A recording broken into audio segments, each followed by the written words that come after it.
Hi everyone, and welcome to this Kiwimana Buzz chat. And today we've got Kevin Inglin all the way from New Jersey, and he's he's in charge of a very good podcast called the Beekeeping Podcast. And hi Kevin, how are you today? I'm good, Gary. How are you? Yeah, very well, very well. We're streaming live on YouTube at the moment, so I'll just turn that off at the moment.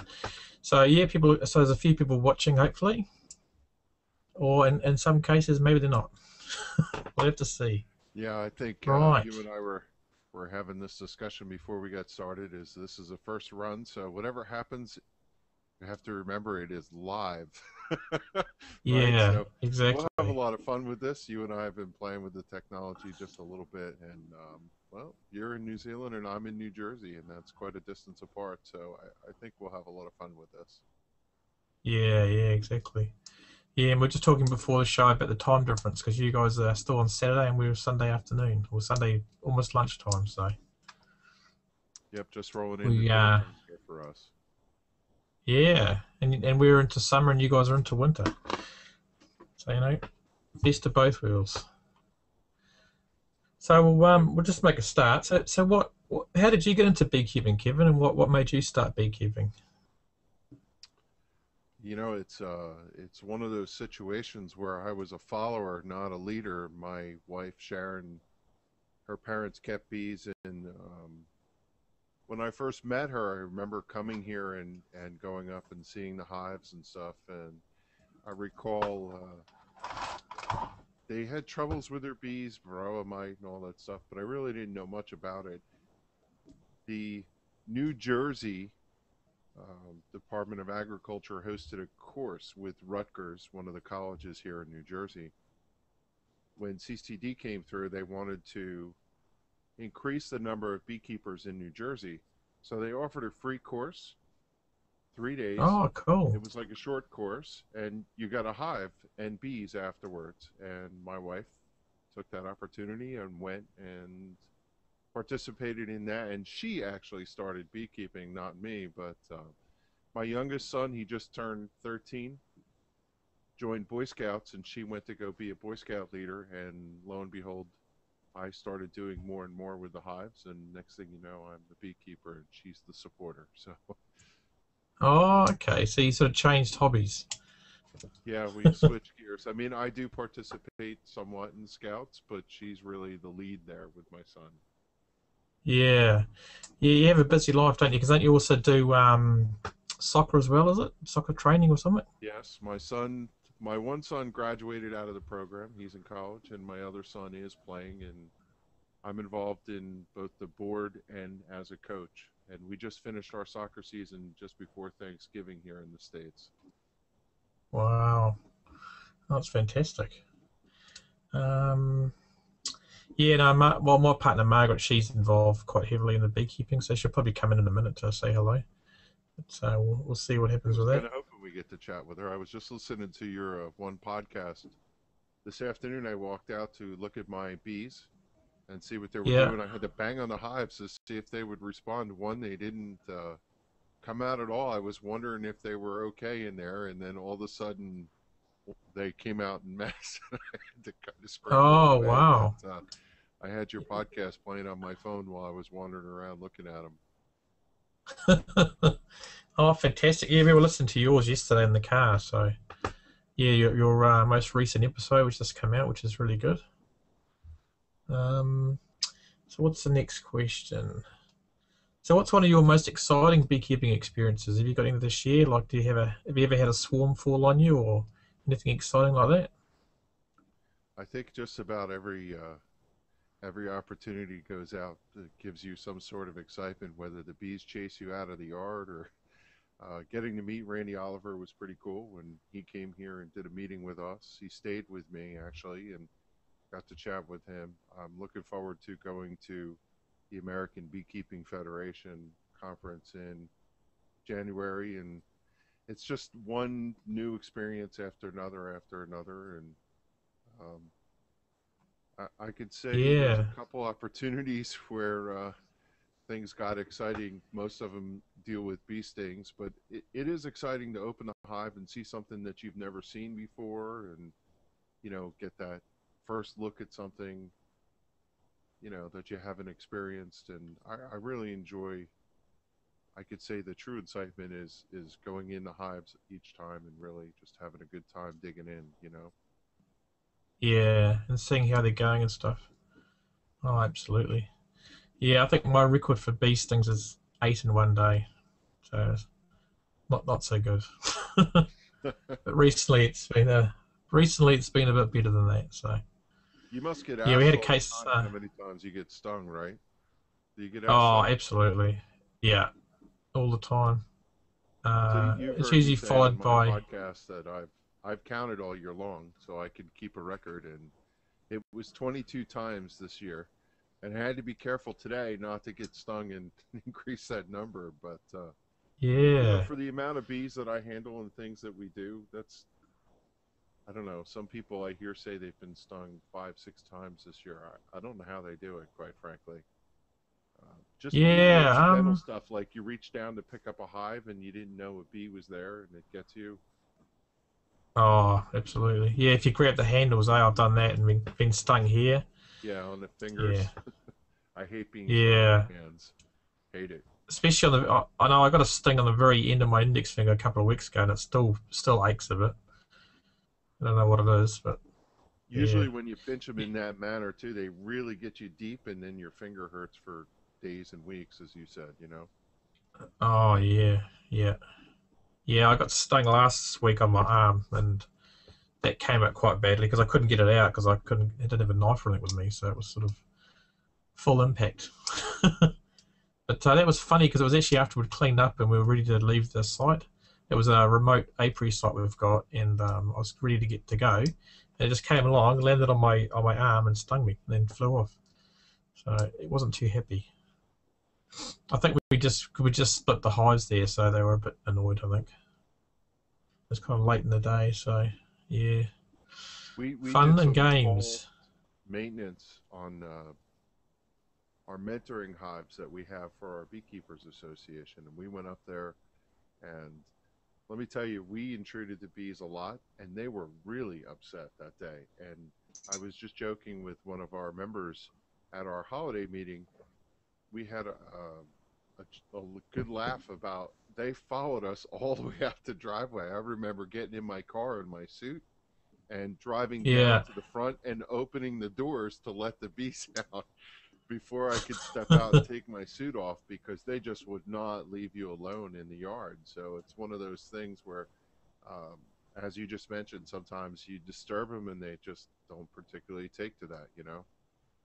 Yeah, yeah, I've had that situation too, and you have to like walk through a tree, like a bushy tree, and then they tend to ignore you after that. But yeah, I think once they've got your your scent or whatever, yeah, not happy, not a good Yeah. thing. Oh yeah, no, because yeah, we met Randy Oliver last year. I think he came down to the NBA conference. I wouldn't know, it was a year before last actually. He's a great speaker, isn't he? Yeah, we'll have to get him down here again sometime. Very He's interesting like guy. in the United States, the Energizer Bunny. he just he just goes and goes Yeah, and goes. The time that we picked him up, and um, the unfortunate thing is I really didn't get to spend a lot of like just alone time to discuss with him a bunch of things. I think we rode maybe 20 minutes in the car from the venue to my house, but the whole yeah. time he was here, he was preparing his stuff, and even to the moment that he was walking on stage, he was doing research on his phone about some aspect of something that he had just put into his proposal, or into his presentation. And he was managing his business by phone while he was on off times, and he was just going and going and going. What an amazing individual for energy. I'd never seen Oh anyone like yeah, him. yeah. I remember when he did the talk here. He actually said before, he goes, "Oh, I was going to speak about this, but now I'm going to speak about this because I've heard a lot of people complaining about this." And so he kind of changed his whole presentation, sort of like the day before. So yeah, it's amazing, isn't it? He was talking about varroa mites and the fact that New Zealand's at you guys have had mites a lot longer than we have, So we're kind of like about 10 years behind you guys as far as the mites. So he was talking about that and how you have to live with the mites and stuff like that. So it was a really interesting talk.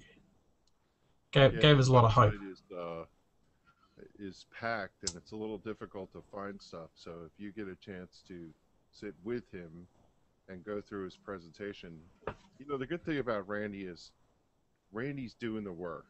Um, he's doing the research. He's keeping bees, and he's out in the field every day.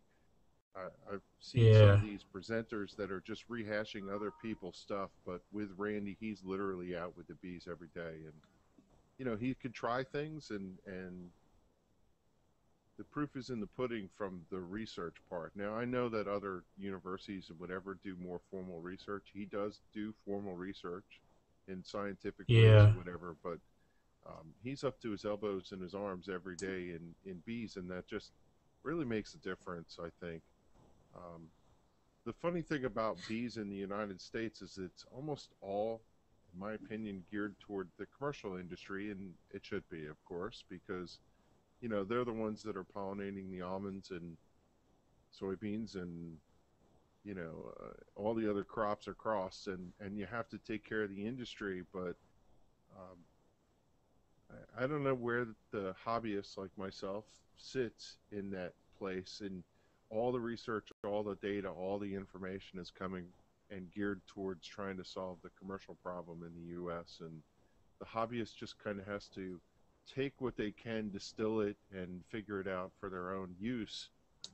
I think yeah, people who are hobbyists and they start having this discussion about, CCD and whatever. If you control your varroa, if you take care of keeping them fed, and you cycle out your old comb and do all the basic stuff, it's not difficult as a hobbyist. It's a totally different problem set than when you're a commercial beekeeper. You know what I mean? yeah, absolutely. Yeah, I think they've got. I think as a hobbyist, you can do a lot more intensive things. You know what I mean? Like you can visit your hive every week or every 2 weeks. You know what I mean? Whereas the commercial people have got 5,000 hives, they can't do that kind of intensive organic stuff. That's what I'm thinking, finding anyway. I mean, we're struggling at the moment. We've got like 17 hives, so yeah, it's hard to get around them all every 2 weeks, especially in the summer months. But if you had like Yeah. So 5,000, it would be impossible. Yeah, you're an IT guy. You got to have a yeah, busy schedule. I'm an IT guy too. So how the heck do you find time to work on your bees all the hours? That's probably the most challenging thing for me because I'm out the door early in the morning. It's dark, and I don't get home until it's dark. And I'm a hobby beekeeper. I do it on the weekends pretty much. And if it rains on the weekends, you're done. yeah. Yeah, pretty much. That's how it works here too. Pretty the weekends, most times we do inspections. Um, Mind you, I'm lucky. I finished at 3:30 in the afternoon, so I can get home in time to do a little, like maybe one inspection. Because at the moment it's light here till 9 o'clock at night, being summer. So you can get a couple of things Uh, done in the afternoon. So yeah, but yeah, yeah, I you're mean, right. If it's raining for it two doesn't get weeks, dark till 8:30 sometimes during the summertime, and I do have the opportunity on occasion if I sneak out of work at 6 o'clock to get home. But I don't know. I part of getting stung sometimes is being lit up at night when the foragers are coming back home because they defend the hive better than the guard bees. yeah, that's Jaded or exactly something. right. Yeah, I think that's why the best time to do it is when all the foragers are out because they're the most aggressive bees. Because you tend to find nurse bees are quite placid and they won't be aggressively and sting you like flying at you and stuff. That's what I find. Just having some Manuka honey tea. What a sec. Yeah, I'm violating the principle. I thought about that, but I'm drinking a Diet Pepsi, I believe. So just whatever is in the Oh, fridge. oh, no, okay. No, we're gonna add local Manuka honey. It's very nice. We've got a company down the road called Earthbound Honey that make it, so we sell their stuff on our site. So it's pretty good stuff. So it's summertime for Um, you. You have all those hives. Are you making splits, growing? Do you have them all in one yard? No, we've got two yards. We've got a main one, and then we've got one on an organic farm, which is in the local area. There's 6 hives here at the moment because we just split them last week. So at the All moment we just Langstroth? basically all Langstroth. Yeah, yeah. Haven't got any top bar hives at the moment, but we are looking at making a long hive with using the full size frames. I think you had some photos of them yesterday, didn't you? That you were showing me, so that's quite interesting. I Yeah, think I that's mean, the best way I to used go. some photos of a listener's hive, Pedro Blom, I believe his name is, or Bloom. I'm not sure how to say his last name. Yeah, Uh, bring them up. That's fine. Have a look. Let me see if I can.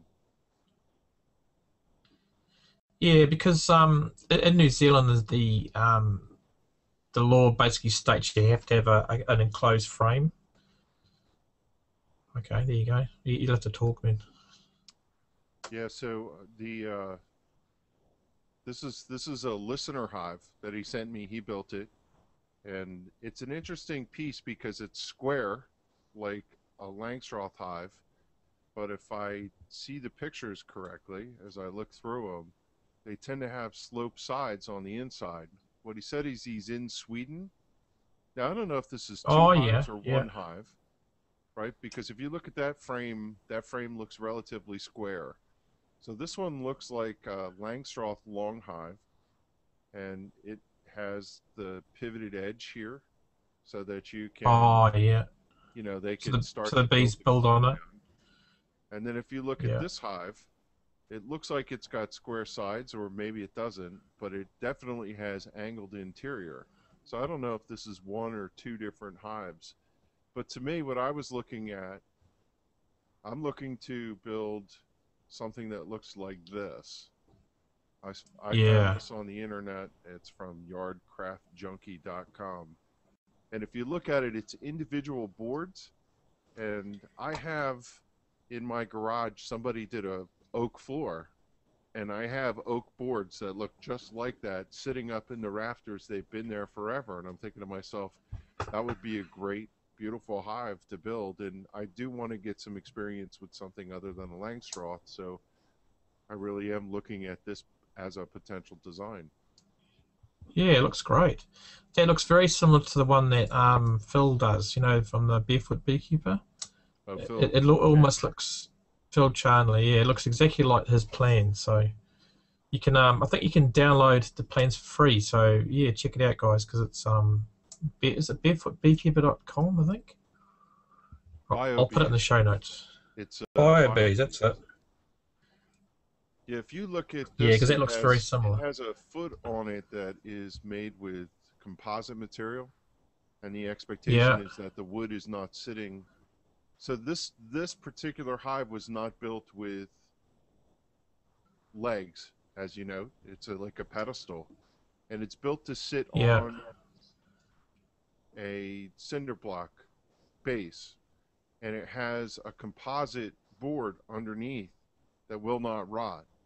So the wood is not sitting on the wet cinder block and wicking the moisture up and rotting. So this should last. And we were looking at this picture.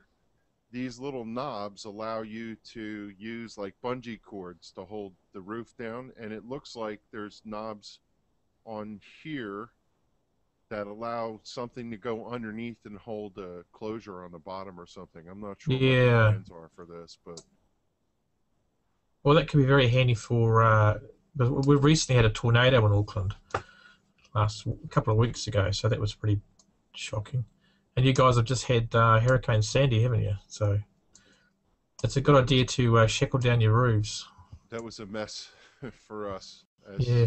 as you know. But I actually took some pictures I was showing you last night when we were having a chat. I'll share. Let's see. Yeah. So two. This is a picture of my garage. I think if I double click, this tree, which is 30 something plus, fell and hit the corner of the garage. And Wow. this is a oak tree that is 30 inches in diameter. It's split right at the base, and it's leaning on another tree that I have to go get. This is the other side of the tree. You can see it hit the garage. It tore the soffit off. This was the gutter that ran the entire length, and it smashed Yeah. this corner. This corner got pushed back, and this top joist back here is broken. So we got to do some insurance work. You could see here there's a gap. This whole corner got pushed in. Now, my son's car was sitting here, and we pulled it in the garage. And when it hit this wall, it knocked the stuff inside down on his car. So his car got dented and whatever, but it would have been smashed flat had this tree landed on it. So I think we count ourselves fortunate. And as you can Yeah. see, the trees fell and almost got our hives, but close enough. This whole area over next to the hive is, broken. This tree broke about 4 foot up, and if it had fallen straight, it would have hit that hive that's out in the background. But it actually Yeah. twisted and turned, and it fell across this way. That other hive is to the left of this one, and that whole yard over there, it missed it by, 10 feet here. So, but Wow. everything was okay. Very All the lucky. hives stayed put. You could see I put cinder blocks underneath, and I Yeah. put a heavy weight on top, and I strapped them down, and they stayed put for the storm. The wind was blowing Oh, 80, cool. 90 miles an hour, and everything stayed put, so we're okay. Oh, and I see you've got your pipe hive stand there. Very nice. Oh yeah, my PVC hive stand that we put together to get the Yeah, hives up off. that's a good idea. They worked out pretty good. And actually, I have the designs on my website, and people have built a couple of these and sent me pictures of them. The only thing that is here is this bar that goes down underneath is Yeah. PVC, and the hard wood on the hard bar makes it a little bit slippery. I think what I'm going to do with my next design is, or with these, is just wrap them with tape like you put on a handle of a hockey stick, and just give it that little Oh, bit of yeah. rubbery feel so that it stays locked a little better. But I mean, when the hive is tight, it doesn't move. But if you just set the bottom board on it, it skates around a little on that hard plastic. Yeah, yeah. Oh, looks good. Now, this Oh, is, cool. we had our holiday party um, where we have our Beekeepers Association meeting. And this is what the woods look like there. Um, they're just astonishing, the number of trees. It almost looks like a tornado came through. There's Yeah. 500 trees in 3 acres down on this property. It's just amazing the amount of work they have to do to clean this up. Yeah, yeah, that's shocking, eh? Yeah, so it's a lot of cleanup work there. It's not changing back to me. Oh, never mind. What's the next thing we should talk about? So I guess how many hives have you got now? You've got two. I have 3 hives right now. I had 5, Uh, and I don't want to, yeah. I'm not on the CCD bandwagon. I always hear hobbyists say, oh, CCD, I have one person who talks about neonicotinoids and whatever, but if ever there was going to be a CCD hive, the one situation that I had in the fall here explains it. I I looked at the hive. I actually shot a video of the inspection that I did with this hive. It was full. It had a laying queen. They had brood. Everything was, it was a little short on stores, but it wasn't dire straits short on stores. I Yeah. rearranged the box in preparation for fall and buttoned it up. I was I had moved from that hive to another hive, and while I was working on the other hive, that hive did a false swarm. It was really kind of weird the way they came out. I watched them for a while, and then they went back in. And then 2 days later, I was standing on my porch looking across at the hive, and they false swarmed again. Well, that one wasn't false. They actually left. But when I went and Oh, looked at the okay. hive, that first false swarm, they hung underneath the bottom on the hive stand that we just looked at. And Yeah. there was a bunch of dead bees laying on the cinder block underneath, like a pile of them. You could say 2 cups or something like that. It was really strange what Yeah. happened, and I'm not sure why. That it didn't make sense. But the second time when they left that hive, they were they swarmed off and left and never came back. If you go in and look in the hive, they left brood, they left eggs, they left a handful of bees. That by definition is what a lot of people describe CCD like. Now, I don't know if there was something bad in the hive. There were some discussions amongst beekeepers in New Jersey that we had a really funny summer, and some of the corn in the area had gone to um, tassel at that time frame. And Yeah. my hives all sit right next to a cornfield, you know, so it is possible that they got into something, but altruistic, they left. They were gone. Now, did they swarm because they didn't like the hive? Maybe I manipulated it too much. You know, the simplest answer is usually the right answer. Maybe I did something that they didn't particularly like, but it was very strange to me that they left. Um, you Yeah. know, they I were mean, you short think on if stores, but they weren't terribly short. yeah, There was a do lot they of leave brood nectar behind? out in the environment. Yeah. Do they So leave any brood behind at all? they did. They left brood and eggs. I mean, there Mm. were fresh eggs in there. They left a handful of nurse bees also, which was really not every bee left. There was still just a small amount, but it was like a swarm, but why would they swarm at that time and leave bees and brood and whatever behind? It was just kind of weird. And they didn't leave enough for that hive to sustain. There was Yeah. maybe 3, 4 dozen bees in the hive. But anyway, that hive went south. And then another hive that I had a laying queen, and it had 2 or 3 frames of brood, probably about mid-July. And I went back like 3 weeks later after coming back from vacation, and the hive was empty. And I don't know what happened there, whether the queen died or what. But so I went from 5 to 3. Yeah.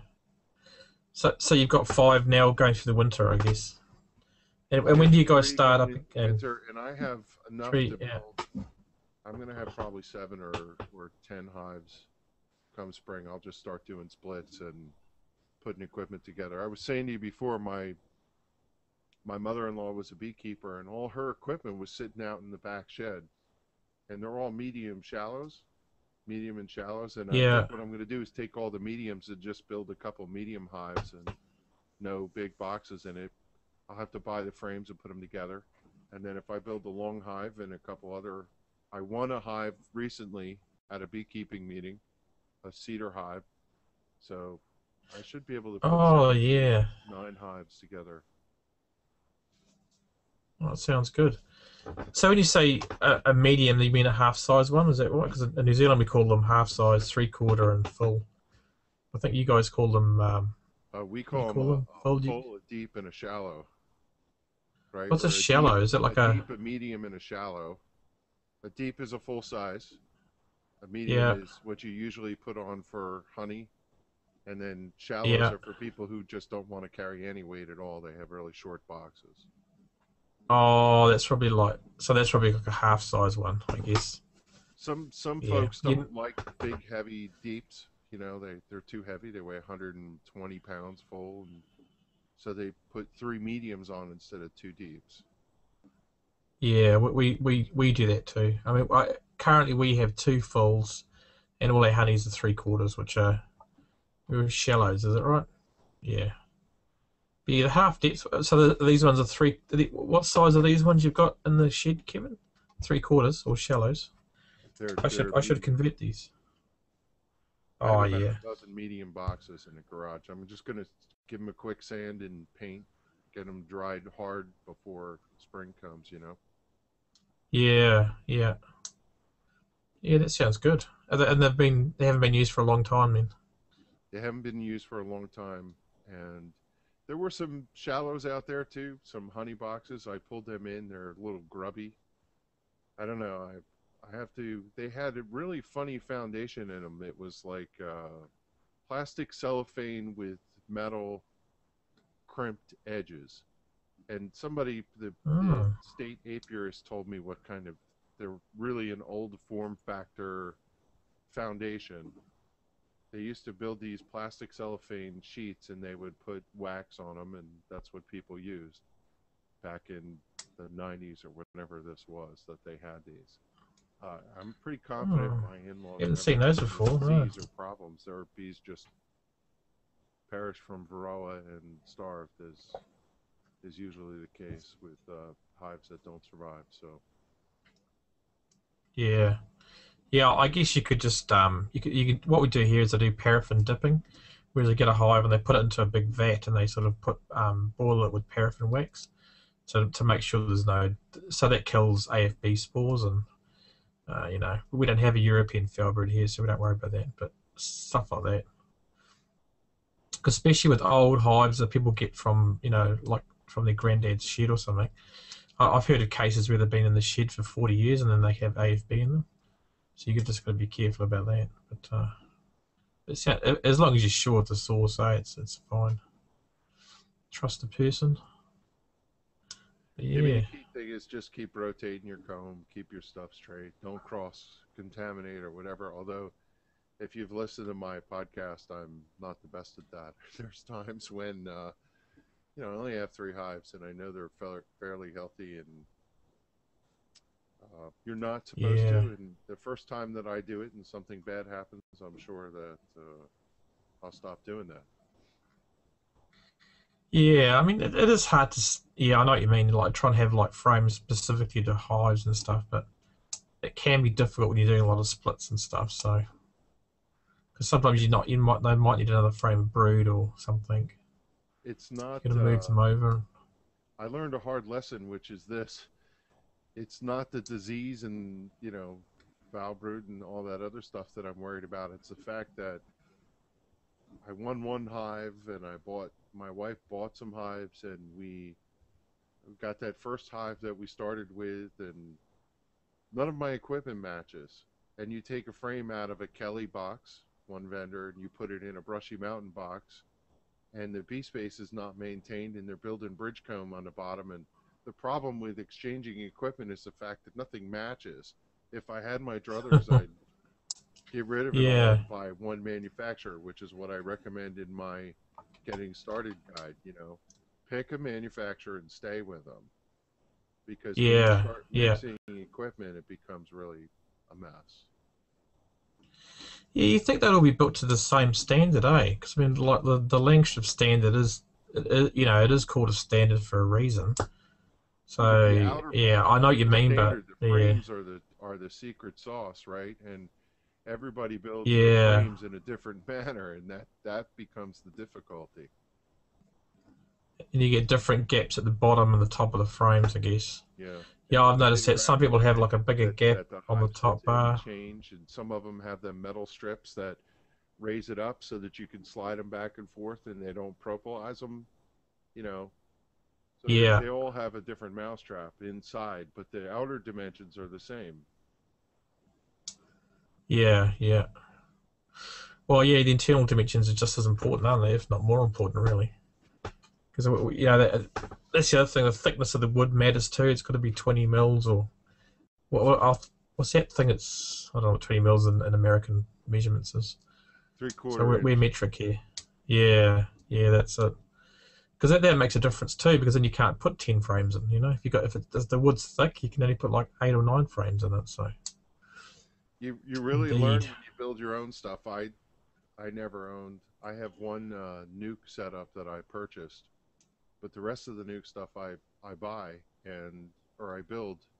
And I built a nuke not too long ago, and I got the dimension wrong, and it squeezes the frames in, and you can't get them in and out. So when they weld them in, and you help them weld in, then you're really in trouble. yeah, You know. you're stuck So forever. I had to take that one box that I messed up and unscrew it, and thankfully I screwed it and didn't glue it. Um, I screw everything. I use wood screws or sheetrock screws. I know that's not probably the right way, but um, Oh, I think it works fine. To be honest, I mean, I think screws are more secure anyway, and they're probably when the wood warps, they don't pull out as easy. So I've had it where yeah, one end rots, and you have to cut the whole box up or do whatever, and you could still unscrew that end and put a replacement in. So for the cost of a Yeah, screw, you can keep the box alive. And I don't know. Sometimes I know beekeepers are very frugal, but I'm not that fastidious about it. A couple dollars here or there is not going to break the bank when you're yeah, talking exactly. about 3 to 5 to 10 hives. If I were a commercial guy, yeah, every screw would be very painful because you're multiplying that by hundreds. So Yeah, but then saying that, if you've got good gear, it lasts longer anyway. So you know, I was just noticing my so that's hives all. need a coat of paint out there, right? They've been in service long enough that they're starting to show a little bit of wear on the surface, and I'll have to deploy boxes and switch out the frames into them and bring that stuff in and give it a fresh coat. Yeah, that's a good thing to do. Good winter activity. Absolutely. So what kind of pests do you have in your area, Kevin? That you because I know you've got bears. Have you've got do you have hive beetles there at all? Because we don't have hive beetles here at all, luckily. Or we don't have bears either, so that's good. Count yourself What would blessed. you? Yeah, I know. I've seen photos of hives that have been destroyed by bears. It's shocking, isn't it? They basically We've rip been them having apart, don't they? discussions. I did a short little piece. My joke is that here in the U.S. they have this commercial from Holiday Inn hotel chains where the Yeah, person is in some situation. I don't know if you've ever seen it. The person's in some sort of situation that requires somebody really smart to think it, and the guy gives the advice, and the person says to him, what are you, an engineer or whatever? And he says, no, but I stayed in a Holiday Inn Express last night, right? So I did a beekeeping uh, presentation on bears, and I'm not New Jersey Fish and Game or whatever, but I read their stuff from their website and presented it. And bears have become a problem in New Jersey. Typically, not that everybody understands the nomenclature of New Jersey, but Route 78 runs due west of New York City through the state, and everything north yeah. of 78 is very wilderness like. Is the best way to describe it. It's hilly, it's mountains, lakes, dense forest. And then you start to get to farmland when you get south of 78, basically where we are. Um, for those in the United States, no, New Jersey is not all industrial. We do have farmland, and our thing is called the Garden State. But anyway, that comes from a long joke here where people, Gary, think that we all live in the armpit of New York City. But to the point, the Yeah, Bears yeah, have always stayed kind of north of that 78 corridor, and they started moving down. And this is the first year that I recall we really saw a lot of bears in our community. Um, there was literally one across the street from me. I didn't know it at the time. And at our holiday party, there were probably 3 or 4 people who talked about the fact that the bears moved in and did damage to their hives. I have a picture somewhere. I have to dig that out. Maybe during a session here of a bee yard totally destroyed, and it has a fence set up. So, but that's oh, so that that's they, that's a new pest. Hive beetles are here. We have yeah, the commercial guys go north to pollinate the cranberries, and they drive through our area and they drop off whatever they have. So they always thought that hive beetles would not be a problem in New Jersey. We don't have sandy soil, but our soil is soft enough that they can come out of the hive and go in and bury into the ground and incubate the way they do. Um, if you're not in full shade, I'm sorry, turn that around. If you're not in full sun here, this year you had problems. We had such a warm winter last year that the pupa or whatever you call it survived the winter is my best guess. I don't know. I'm not an entomologist, but in the spring we saw far more hive beetle than we've ever seen, and so many people talked about losing their hives this year, and I've never heard that in yeah, New Jersey, right? So they have made it to New Jersey full swing, and we have varroa. Me personally, I live in a very wooded farmland type area. So I have skunks. I literally have possums and groundhogs. There's 3 groundhog holes within 5 feet of my hive bases. They're just in the field. Yeah. The deer are there every day. They walk through. Um, yeah, everything Yeah, that didn't you can have a... exist is there. Yeah, because didn't you say, I think it was in your previous podcast about one of the deers may have knocked a hive over or something? That's my We weren't sure speculation. what... The Yeah. Sharon called me one day. I was at work and said the hive is laying on its back. Something knocked the stand over.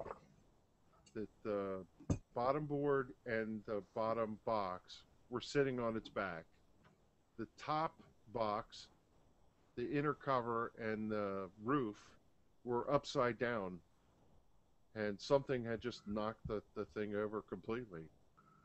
We suspect there's Yeah. literally deer trail 3 feet in front of the hive. They walk along the edge of the cornfield, and it is possible they got spooked or something happened. There's no sign of bear tracks. There was no sign of, you know, I know that a raccoon or anything skunk couldn't push a hive over because it had Nah, a it's pretty winch at the bottom unlikely. of it. So the Yeah. logical conclusion was a deer, but we really don't know. Ah, that's no good. Oh, and that was the last official question is, what's one thing you wish you knew when you started beekeeping that you know now? Oh, before you started beekeeping. We had a bit of a talk about that before, didn't we? Yeah, Hmm. the joke is how Uh, expensive it is. Um, how can we sell honey for $100 a jar? That's probably one money-making thing. opportunity. No, I have to say, No. I, there's a lot that we've learned, really, about what we're doing. There's a lot of education that has come along the way. We were very fortunate our first years. We had no idea what we were doing, and our bees overwintered, and we got honey before we started with a nuke. We got honey in July. The bees survived the winter, and it came out, and we split the hive in the spring. Our first year, everything went great. I, I listened Yeah. to other people's first year experience, and it sounds nothing like that. So I don't know what kind of gods shined on us. That's probably why I'm still doing it. The thing I wish I would have known more about was some of the equipment stuff that we talked about. I would have stayed with one manufacturer. Um, we were we were fortunate that the group we got involved in, our Beekeepers Association, was very proactive about teaching people about the mites and taking care of Yeah. treatments and whatever. Our New Jersey State apiarist says he's great. He is very candid with people that if you don't treat your hives in spring and early summer, they will not overwinter because a varroa mite will, create your hive environment that's going to be not conducive for making winter bees. I mean, when we first got started, the first meeting, he was saying that, and he said it at every meeting ever since. So I don't think it's about the integrated pest management and all that stuff. We did really well with that. Um, I don't know. To me, it's been, I don't want to say easy, but it's it's been what I expected. Not difficult doing the thing. One of the themes I had on my podcast for this year, talking about when I started my podcast, the reason I did it was to record our beekeeping experience, right? My kids someday will go Yeah. back and look at this, and I think they'll enjoy it. But I also use this as a means of recording because I'm fastidious about record keeping and things like that. And I've learned a lot just going back and looking at what we've done and how we did it. And the one thing that I've learned is it took that time to get sensibility, right? That's my 2012 objective was I'd been getting stung. I didn't have a good routine for going in the hive.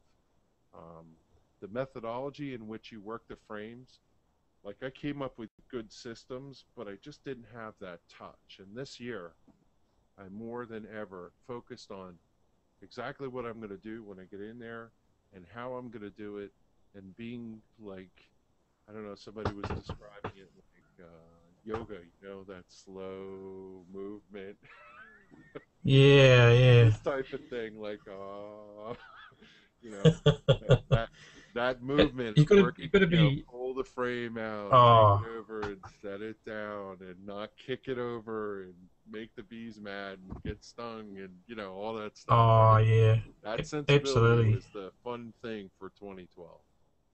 You've got to be at one with the bees, don't you? You got to be at one with the bees. There's no doubt. You do, And man. sometimes you No, could be at one with the bees and they don't care.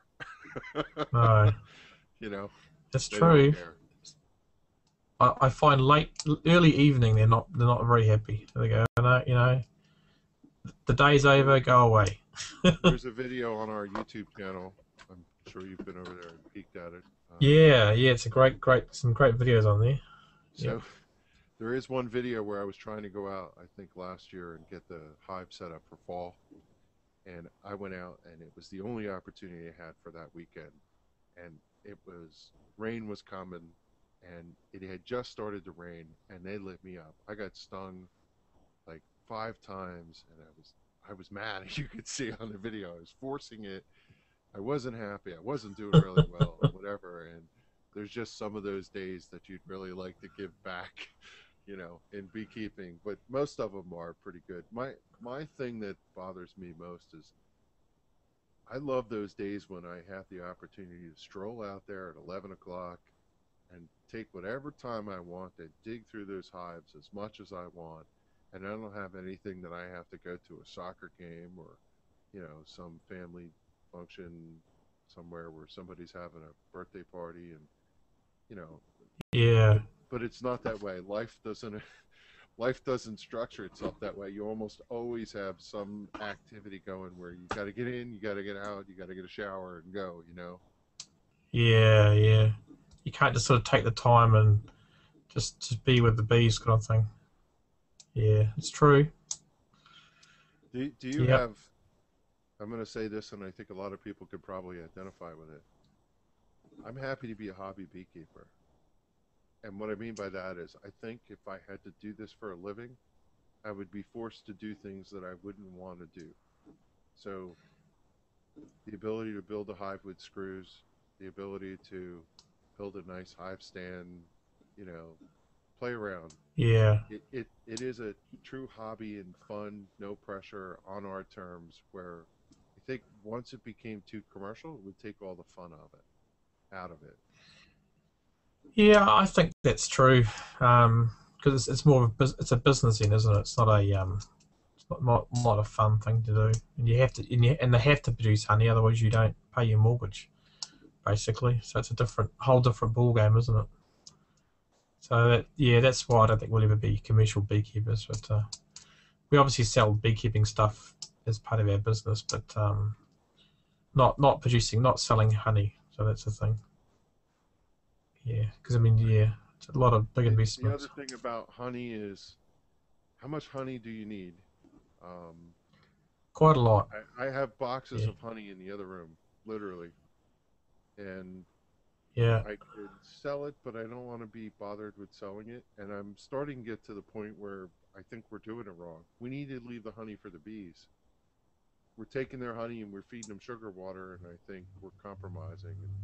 And I won't pull out a soapbox, but it's been said to me a lot of times that the nutrition of the honey is as important in the environment of the hive as propolis and other things that create that atmosphere. And every little stress of us taking, hey, have you taken honey off and had the bees kind of have that tone to them?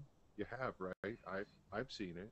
yeah, yeah, yeah. Well, we generally leave two full boxes on there, for them.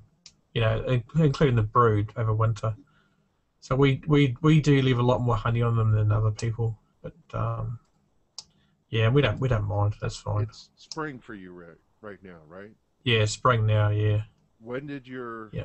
we say the dandelion bloom here and the forsythia, when did you have your first plant, whatever your marker is, come to term for you? It, yeah. Normally the dandelions as well. They sort of happen here in about Septemberish. That's when sort of spring starts. So you have a nectar So bunny. they're flowering. Yeah, at the moment, yeah, it's full on. Probably goes till about March, sort of April. So Okay. then we're going into our winter. So our winter's kind of June-ish. Your winter's in June. So do you have I don't know the term is, you're not in spring right now, are you? Is that what you call it? Oh no, we're officially summer now. 1st of December is officially summer. Do you have a fall So nectar we've flow? had spring. Not really. We don't really have seasons like other countries. We go basically have you have like spring, summer, then it rains. And it's winter. So it kind of rains a lot more than normal. But you said you don't And get because snow, we're right? It's not 30 degrees every day, kind of. nah, we don't never have snow in Auckland, but you do have snow in the South Island of New Zealand. They have quite heavy snow, but we're far enough north. We don't have snow, so we've had sleet and stuff occasionally, and frost sometimes in the mornings. It gets down to 0 degrees sometimes. I'm not sure what it's in American things. It's a What's 0 degrees in centigrade? it's 30 right now. It's 39 degrees. 40 something was the high. I think it got to 42 today. It'll be Yeah, 25 degrees Fahrenheit. You guys use Celsius, right? yeah, yeah. So at the So moment zero it's about degrees is 32 freezing for us. But the thing with us is New Jersey is like Russia. It has it has such yeah, diverse climates. You know, the north of 78, as I described, there's mountainous regions or whatever, and when it snows, they get 3 feet. And then I live in the rolling hills area, which is farmland and light hills, no mountains yeah, to speak of. Although we have something called the Saraland Mountain Ridge nearby to us. And then you get down in southern New Jersey and it's flat. It goes down to the shore and it's like a Piedmont region. We have totally different climates. In my area, we have a good spring nectar flow. We have a reasonable fall flow. But just to the south of yeah, us, they have no fall flow. And they have no choice but to feed their bees in the fall for them to overwinter. So yeah, it is kind of weird. We're in that transitional. I don't know what it's like in New Hampshire or whatever. I get responses from people who listen to our podcast and they come from Utah or they come from New Hampshire and they describe their conditions. And some of them are just like us, and others are they have completely different seasons like what you're describing. yeah. Because it's a huge country, isn't it, America? So I suppose you get totally different weather and stuff. Like you get the east and the west coast is totally different as well, isn't it? Yeah, it's funny. Whereas, I guess the vision that I have is that where I am in the mid-Atlantic region, New York, New Jersey, Pennsylvania, Delaware, if you go due west and you go through like the northern part of Virginia, Tennessee, the Ohio Valley, and some of the Minnesota area, you see similar climate. But if you go west of that to Montana and over to the west coast, it's different. The climate and the terrain is different. The whole breadbasket area, Kansas and north of Texas and whatever is flat, plains, dry. Um, my in-laws live in Florida. They're very tropical like, but they have winter. It's 30 degrees there yeah, sometimes, and so it is an extremely diverse climate across the United States. And I have people who send me notes, and I talk about the fall nectar flow and this and that and whatever, and they have completely different thing going on. So that's why I always preface things with, this is what's happening in the Mid-Atlantic. You got to go talk to your state apiarist or agencies or whatever, and figure out how to react to your stuff that you have going on. oh yeah. I mean, all beekeeping's local, isn't it? You know, Yeah, no doubt. nothing's. Yeah, exactly. So are you Oh, that's splitting good. hives and doing all that work? right now? You're Yeah, or you're yeah. You use yeah, Italian yeah. bees, Splitting hives. Carnelian bees, Russian bees. What type of bees do you have? Oh, mainly Italian. Italian slash Kiwi bees, because the Kiwi bees are a mix of everything. They're a mix So of what? they're not everything. Yeah. Mix of cannoli and Carnelian and Italian. Because a lot of them are open mated, so they just mate with whatever your neighbour's bees are. So Where do you purchase yeah. your bees? You know, most of ours come from Georgia, California, Hawaii. Those are the three main hubs in the United States. But Uh, we, do you guys we've have we've a well, yeah, not really. Just local Auckland people. We haven't purchased bees for a while now, so yeah, just mainly around Auckland. We don't have packaged bees like you guys do, eh? People tend to only sell nukes or full hives. I think they do packaged bees, but they send them to America. They're in these like oh long really? tubes, and they get sent across on the plane. It's quite amazing. I think a lot of commercial guys do that. They send like huge tubes of bees to America and stuff. And I think we Yeah, also I've export. a lot of people here in our region um, order their bees through mail, but there are some beekeepers who go down and pick up trailers and bring them back of bees. Um, Yeah, I know I've always thought that the nuke way was the best way to start because it's a more established hive and you just dump it in and off they go. Um, yeah, I don't buy bees anymore, but that's my objective. The queens that we have came from a relatively well-known breeder, Sue Kobe, in the U.S. You may have heard of her. I The have heard of it. Carnelian Yeah, yeah, bees, they're very strong hygienic stock, and my bees are pretty robust. The hives that we have been pretty well received. Now, the funny thing about it is I have just a handful of hives. All around me, there's a commercial guy, and he has Italian bees. And my girls, as you've heard in the podcast, go out and hang out with the Italian boys. So they too are mutts. I'm interested yeah, in learning a little bit about Russian bees, but we haven't seen that prevalent here in our area. I know some people have been starting to look into that, but when I started with yeah. That Italian bees, yeah. and the Carnelian bees are better for us in our climate. The Italian bees wouldn't fly over 50 degrees. You know, if it was 50 degrees Fahrenheit or less, they were locked in. And it's 40 Yeah, degrees today, and my girls were flying, you know. So yeah. They're probably a bit hardier, eh? they're But they hardier, kind of they build up use quicker, less don't they? stores. I don't know, they just seem to be, they got it going on. You know what's funny is I wanted to mention this. I pulled, I have screen bottom boards on my hives. I pulled the screens out, or the what do you call them? They're made of coroplast. They're Oh, like the plastic sheets. we call them inspection trays. Yeah. So I pulled those out and looked at them today. There was mites all over them. I was really surprised. I Oh, saw a varroa mite. wow. On hive number 3, there were about 6 to 8. On hive number 2, there were probably 2 dozen. And on hive number 1, Is I that saw a handful. how, So how it's a long? How mega long? net. What period is that? No. Is that like a 24-hour period or a week or? It's when I buttoned them up in October, I slid the trays underneath, and they've been in there ever since. Oh, So that's it's quite. from That's not too October. bad then. Yeah, that's not too bad. It was 8 or 9 for how long is that? Like 2 months. It's pretty low, really. I mean, you Yeah, are going to that's get mites there, that's aren't you? fine. Yeah. They were treated for varroa July, August.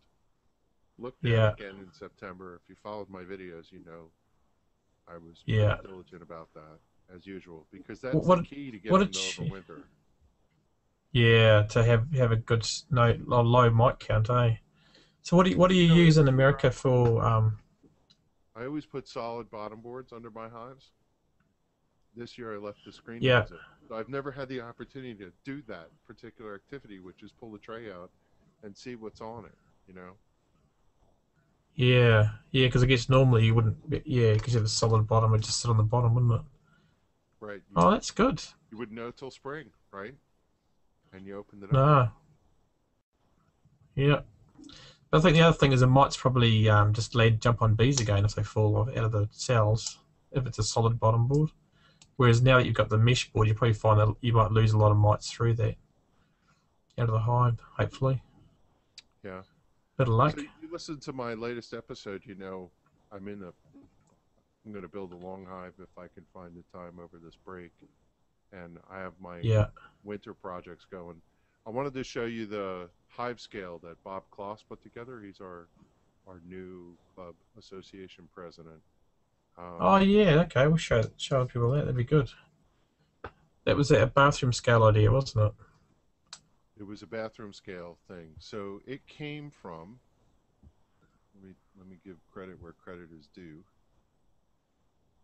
This is New Hampshire Beekeepers Association had a journal on their page, and somebody Wow. created this box, and it has the Yeah. scale upside down, and it has this mirror contraption like a tray that slides in and out. And if you look, there's the tray piece, and it has these mirrors that, you know, like a telescope, change the way it Oh, looks, and yeah. it, you know, standard, Yeah. and that's what it Yeah. looks like sitting on the box. And you come in and you look at this little mirror piece here, and you can tell how much the hive weighs. So I thought that was pretty That's cool. great. Yeah. I And wonder how on my stable it is, homepage but with my thing, I have links to this document from New Hampshire and some other person. Last name was Allen. He had a feature on it. But what I have here is this is Bob Kloss's one he put together. He has his hive sitting on a cinder block, and he went to Lowe's and just bought or Walmart or someplace, and he bought a scale. And this is a mirror, and you see it's in reverse. So his hive weighs 57 pounds. There's what it yeah. looks like. He's got a quilt board on top. I didn't notice that Yeah, before which when is I very looked. good. Yeah. And you can see a little bit closer here. So it's a pretty neat setup he's got. And he and I agreed that we were going to put these together and keep our hive weights. And as you heard in my last episode, he feeds a lot and I don't. So it'll be interesting to see how the weight fluctuations Yeah. change. But, you know, you can only Well, you give could so like much credit to that because I live in a different place, even though we only live about 10 miles from each other. I live in an area where there's a lot of farms around us. He does too, but we have completely different sets of forage, you know? yeah. Oh yeah. Okay. Oh, no, it'd be interesting. You should do like a graph of it and see what it's like over the winter months, eh? See if when obviously it'll go down, I would guess. As you lose food and probably bees, because the old bees will die, won't they? Yeah. Mm. Plus, they're going to eat whatever, and then they're going to go out and do cleansing flights and stuff. So, Yeah, exactly. Well, we better wrap this up, but just stay on the line, Kevin. I'll keep talking to you, but we'll wrap up the broadcast here. So, for people that haven't visited your site before, what's your URL it's to investigate? www.bkcorner.org. Right, yep, because you've got a podcast, and do you also do blog posts as well, or just the podcast at the moment? Just podcasting, eh? Right now, I've been keeping my stuff on the blog on that website. It's a home built website. I'm actually moving it to a blog format probably by the end of the year. And I'll post the websites, but then I'll also carry some features that I have. The blogging side of it, I usually post in between episodes on the Facebook page, which is facebook.com/beekeeperscorner. Yeah, I also have so I maintain the website for the Northwest New Jersey Beekeepers Association. It's nwba.njbeekeepers.org, and we keep track of all that we have going on. And then I kind of do a joint situation where I'm posting videos of stuff that we do with our association, plus videos from my yard and other things that I get involved in on our YouTube page, which is youtube.com/nwnjba. All that stuff is linked to from my Yeah. website. So there's plenty of opportunity to keep posting things. Oh, absolutely. No, the YouTube channel is very good. I've actually had a look at that. It's got some good stuff on it. Because that's Yeah, actually where we I got try the and keep things fresh and going. I have a lot of subscribers yeah. and good questions going on there. People posting comments and stuff, and it's Oh, we'll have to